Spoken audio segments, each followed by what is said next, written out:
kepemimpinan palsu, dan bahaya dinasti politik di Indonesia.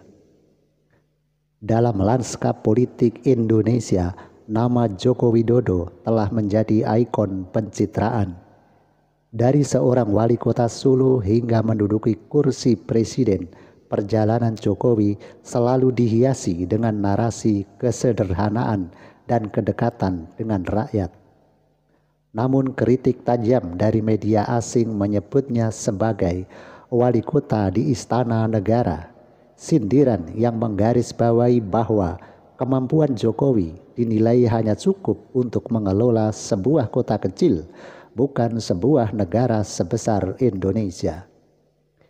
Kesalahan persepsi publik yang menganggap Jokowi mampu memimpin negara besar justru dimanfaatkan oleh Jokowi dan lingkaran politiknya.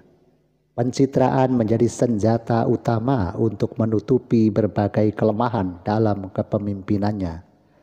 Namun ketika realitas tidak sesuai dengan narasi yang dibangun, Indonesia menghadapi risiko kerusakan serius yang membutuhkan waktu lama untuk memperbaikinya. Pencitraan sebagai ilusi kepemimpinan. Salah satu aspek paling mencolok dari kepemimpinan Jokowi adalah kemampuannya membangun citra. Belusukan ke pasar, penampilan sederhana, hingga gaya komunikasi yang santai telah menjadi elemen pokok dalam kampanye politiknya. Sayangnya, di balik citra tersebut banyak kebijakan strategis yang dinilai tidak efektif dan hanya bersifat populis. Ekonomi Indonesia masih menghadapi tantangan besar, mulai dari ketergantungan pada utang luar negeri hingga stagnasi pertumbuhan industri dalam negeri. Sementara itu, berbagai proyek infrastruktur ambisius seringkali dipaksakan tanpa perencanaan matang, mengakibatkan beban fiskal yang besar. Namun semua itu tertutupi oleh narasi pencapaian yang dikemas secara rapi melalui media. Gibran dan legitimasi politik yang dipertanyakan. Warisan politik Jokowi kini diteruskan oleh putranya Gibran Raka Buming Raka yang baru saja dilantik sebagai wakil presiden mendampingi Prabowo Subianto. Proses ini penuh kontroversi, terutama dengan putusan Mahkamah Konstitusi yang melonggarkan aturan usia minimum, membuka jalan bagi Gibran meski banyak pihak menilai langkah ini melanggar semangat konstitusi.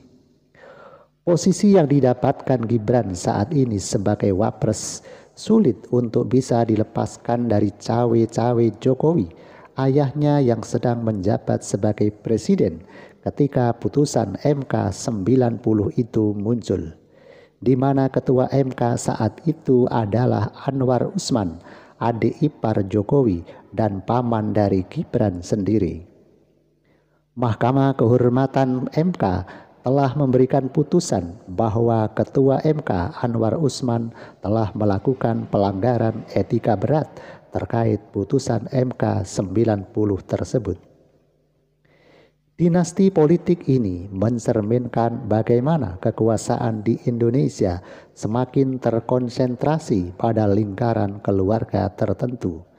Publik dihadapkan pada realitas pahit, politik yang seharusnya menjadi ajang meritokrasi berubah menjadi arena oligarki yang semakin sulit ditembus.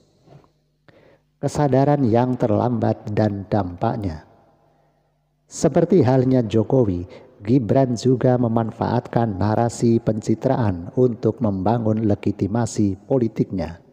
Namun di penghujung masa jabatan Jokowi, kesadaran mulai tumbuh di kalangan masyarakat bahwa pencitraan ini tidak sejalan dengan hasil nyata yang diharapkan. Kerusakan ekonomi, stagnasi pembangunan, dan pelemahan demokrasi mulai terasa memaksa publik untuk menghadapi kenyataan bahwa mereka telah terjebak dalam ilusi selama bertahun-tahun. Namun kesadaran ini datang terlambat. Dengan dinasti politik yang sudah terbentuk, Indonesia kini menghadapi tantangan baru, upaya untuk memutus siklus kepemimpinan palsu, kepemimpinan ilusi, kepemimpinan yang hanya berbasis pada pencitraan tanpa kualitas kepemimpinan yang memadai. Membangun masa depan yang berbeda. Indonesia membutuhkan paradigma baru dalam memilih pemimpin. Masyarakat harus berani meninggalkan tradisi memilih berdasarkan citra atau popularitas semata dan mulai menuntut kepemimpinan yang berfokus pada substansi. Demokrasi hanya dapat berkembang jika publik terlibat aktif dalam mengawasi jalannya pemerintahan dan menolak segala bentuk manipulasi hukum demi kepentingan segelintir elit.